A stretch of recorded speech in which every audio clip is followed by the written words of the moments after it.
Bismillahirrahmanirrahim. This is a powerful and accepted dua. Many a times we don't know what we need at a particular phase in life and we don't understand what we should ask Allah for.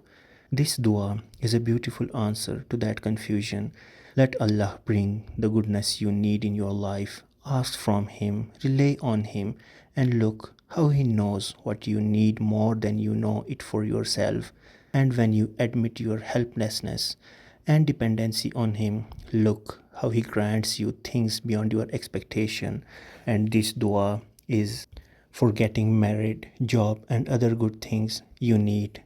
And the dua is Rabbi inni lima anzalta ilayya min khayrin fakir. My Lord, indeed I am for whatever good you would send down to me in need. Allahu Akbar.